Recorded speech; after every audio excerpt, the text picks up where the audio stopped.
Welcome to Book 2 in the Horrors and Hoagies series, Tortured Souls.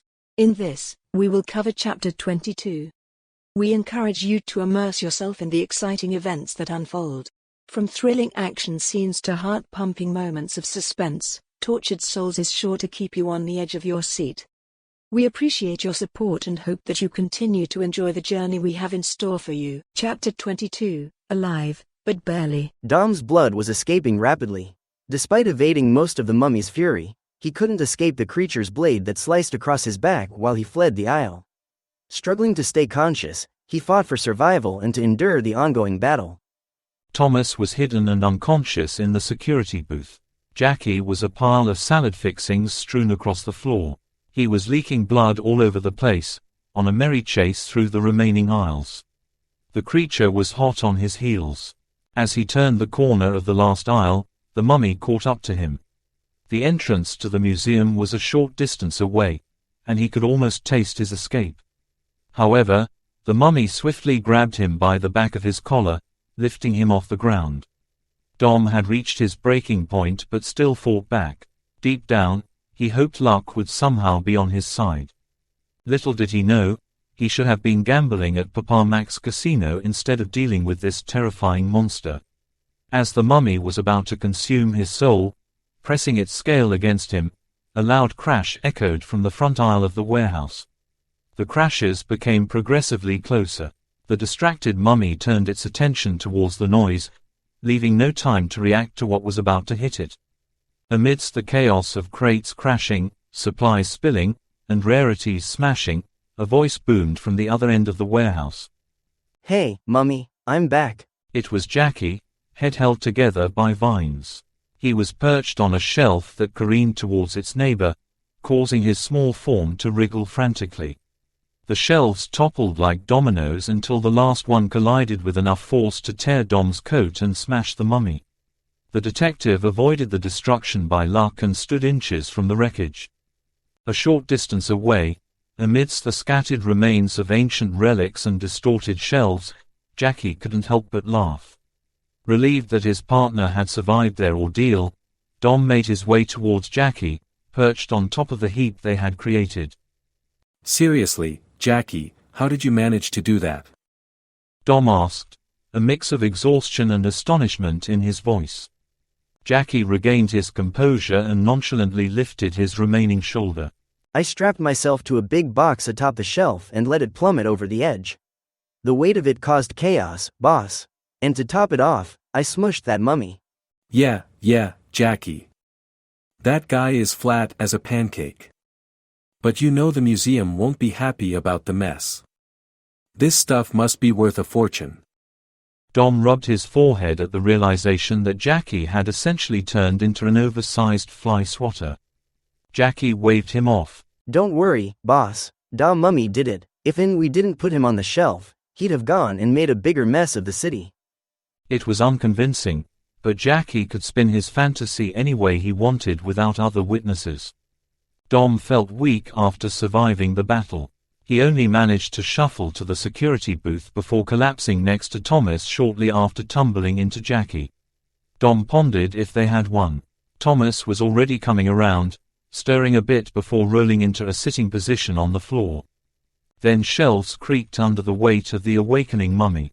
It was slowly breaking free from its tomb of artifacts and shelves, and the trio knew they had little time left. Thomas couldn't help but laugh despite the impending danger.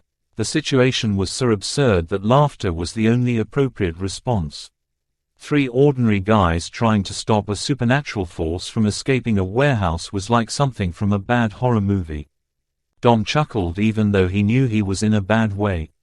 The wound he had sustained was serious, and he could feel himself slipping away. He wondered what the odds were of dying in such a ridiculous situation. He was sure his conversation with St. Peter would be a colorful one. Jackie laughed as he withdrew 2 vials of red fluid from his jacket. He didn't know what the other 2 were laughing about. They were having such a good time. So he figured, what the heck, and joined in. With the flick of his vines, he had both vials uncorked and ready.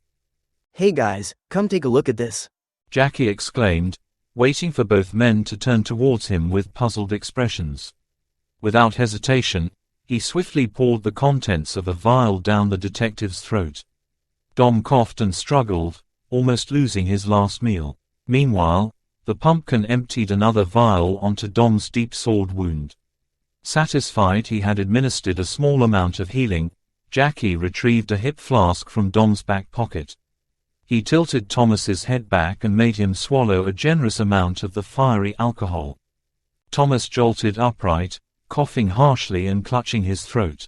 The potent alcohol had miraculously brought him back from the brink of death. Now I understand why they call that dreadful stuff firewater, Thomas remarked, shaking his head as he felt a slight buzzing sensation from the liquor.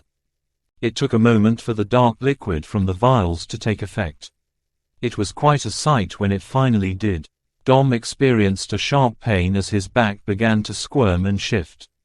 Pieces of flesh stretched and fused like a zipper, thanks to the medication that enhanced the detective's regenerative abilities.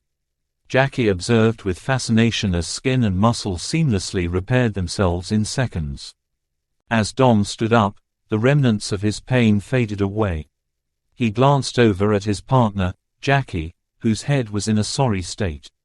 The top of it was still emitting smoke and charred, and the two halves were clumsily held together by random vines wrapped around and through the gourd. Jackie's clothes were dirty and scuffed, with bits of vine sticking out like stray hairs from the gaps. Concern etched across his face. Dom placed his hand on Jackie's shoulder and looked into his eye sockets. Hey, Jackie, you alright? No, boss. The words were squeaky and sad, like a child remembering a favorite toy they lost. It got my hat, boss. Cut it right in two. It was a gift from Lorenzo. Irreplaceable. Dom eyed the mangled mess of his partner with incredulity before he laughed. What was that stuff anyway, Jackie? Dom was back to business and surveying the mummy's progress. The damn thing wasn't out yet, but all the shelves were moving. As he made a new plan, he reloaded the hand cannon. It's those meds I got for you, the stuff I have to have you go easy on, boss. Jackie managed as he arranged himself to be upright. Dom glanced over at Thomas, who had a mischievous smile. Man, that Blackstone spear got under its skin. Got any more of that stuff? Thomas shot a sly grin back at the detectives. He had spent the entire week revamping and creating replicas for the Aztec exhibit, including one of the most brutal weapons ever made by ancient civilizations. Micuahuitl. I've got one in the lab and some obsidian shards, too. Jackie couldn't stop himself, too curious not to ask. What's Ma's quaff whittle? Thomas explained the weapon with. It's basically a cricket paddle with sharp stones attached. A brutal weapon designed for maximum harm. Jackie nodded in agreement, adding. So it's like an ancient bat with nails hammered into it. Jackie was confident in his knowledge of weapons and their purposes. Thomas agreed with a nod. The intrepid trio stood and brushed themselves free of the dust and debris they had collected in the fight. Thomas hunted for any sign of their enemy as he spoke sidelong to Dom. You think it will stay trapped? Not likely. Dom was already through the door and cautiously advancing into the warehouse with his ancient revolver ready. Jackie quietly plodded behind him. Jackie, take the high ground. Dom's order was curt. He focused on examination and information analysis. He couldn't afford to miss any sighting of the creature or any ambush it may have laid out. Jackie shot out a length of arm to catch a rafter above them. Once he had a good grip, he retracted the vines, causing him to shoot into the air like a comical acrobat. Thomas had already sneaked into the museum's back halls and headed towards his lab. As he walked, he caught a glimpse of himself in a mirror and was shocked. His once youthful features were now distorted, making him look like one of his drug-addicted uncles. His pride in his appearance vanished, but he didn't let it deter him from his mission. With renewed determination, Thomas continued on his way to the lab. Jackie hung from the warehouse roof like an idle chimpanzee as he called down. Boss, you'll want to see this. Dom clambered to the top of the nearest pile to see what Jackie was pointing toward. Oh. He managed. He could see the mummy racing down the middle of the city street through a sizable hole in the wall. It headed towards the dockside and Lukeman's hideout.